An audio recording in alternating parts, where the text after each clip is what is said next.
Thank you very much for this presentation. And obviously, I'm not from Silicon Valley, so if you're disappointed, you can go and continue with your coffee break. So I'm Natalie Chernetska, and I'm going to talk about what is defense tech and why it matters. And first of all, a bit of a story about me, why I'm credible to talk about this topic, at least I think. So I have a day job, and my day job is to manage EIT Deep Tech Talent Initiative, as was presented. It's an EIT initiative to train 1 million people in deep tech. And just to tell you, EIT perhaps will launch something in defense, inside information, but keep quiet. But also, I have another occupation from February 2022. February 2022. I wouldn't call it a hobby because, frankly, I would prefer to have a different hobby. And I wouldn't call it a night job, not yet. So it's a extracurricular activity. And this extracurricular activity is indeed defense tech. So here you will see me in my day job, very happy with the talent, and in my night job or extracurricular activity with my close friend Larisa Vishengirieva from Odessa, who is the founder of Women in Defense Tech, a European association, and also one of the leading figures of European Defense Tech Hub that organizes hackathons all over Europe. Now, the topic is what is defense tech, but let's actually step back and ask us, what is deep tech? We are here at Deep Tech Atelier. You all are involved in deep tech in one way or another. And there are many definitions. We use this one. You can argue that things can be regrouped in different ways. You can add something. You can remove something. Doesn't matter. But if you look at deep tech, even not thinking about defense, it's very clear that a lot of it is dual use. Take any technology, and I would not even use AI, about which you heard before, or cybersecurity, which is obvious, but let's take biotech. Biotech is very important in defense because you can create generative issues to heal wounds, and these wounds can be inflicted in civil circumstances or in war circumstances. You can take semiconductors. I mean, again, there was a lot about talking semiconductors in this stage and in other stages. So any of these technologies can be dual use, can be applied in military context. But now let's move to defense tech. Defense tech, and there is again a lot of confusion. Many people think that defense tech is just about the war, just about the military. In fact, we prefer to use defense tech in the context of defense, security, and resilience. So it's a tech ecosystem which is created actually to protect lives, to defend lives, to facilitate military and humanitarian efforts, and also its purpose not only to win wars, although no saying this war must be won, but to prevent them. And so, as I said, I'm not a military expert, it's my hobby, but I will go with you through this defense tech primer. So what are defense tech categories? We speak a lot about drones, but there are many more here, something that you can look at this primer, you can get inspired, and if you're working on technology, if you're a researcher, if you're in a lab, if you're in a company, if you're in a public institution, it might inspire you to do something about the technology and to contribute to our common good, which is resilience and security, and I would say survival, not only of this region, but of Europe and our European values.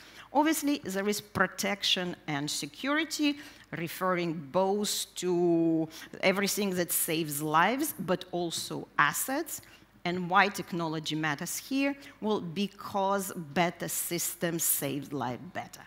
We have supply and logistics. Anyone of any military background would say that the wars are a test of will and a test of logistics. The war in Ukraine shows it's very clearly supply chains monitoring, threat detection, all is being done with help of technology. Now, unmanned aerial vehicles, also known as drones. Latvia is very much advanced. We're leading the drone coalition. So again, I don't need to preach to the converted. Now, what we are moving next, robotics.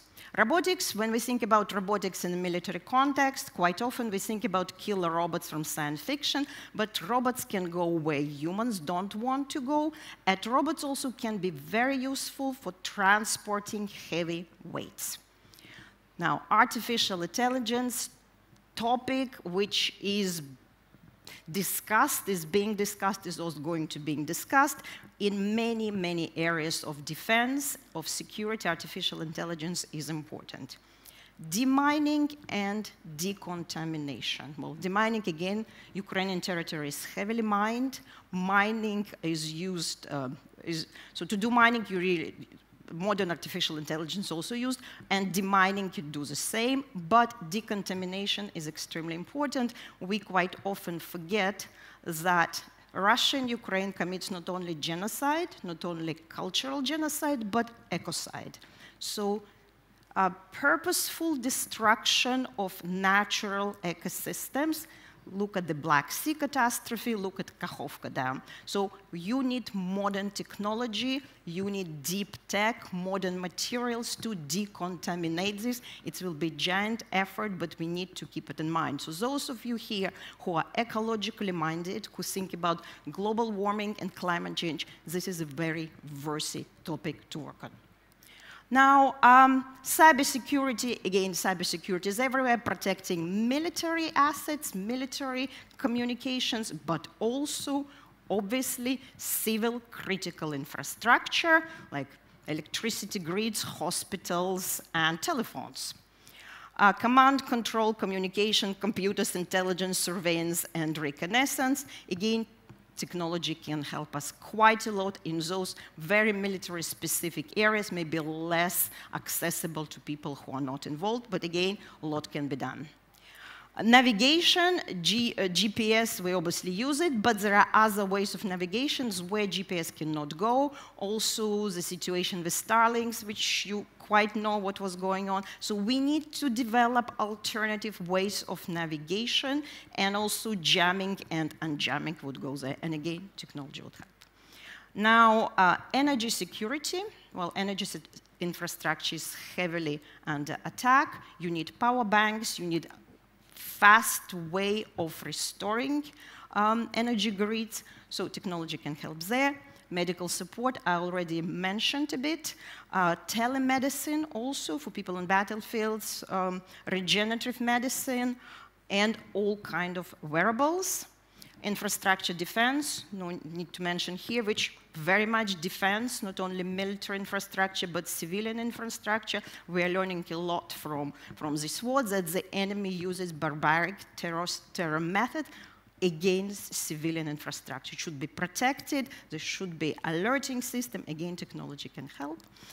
And finally, what I would say, techno-psychological defense, which would include training and simulation.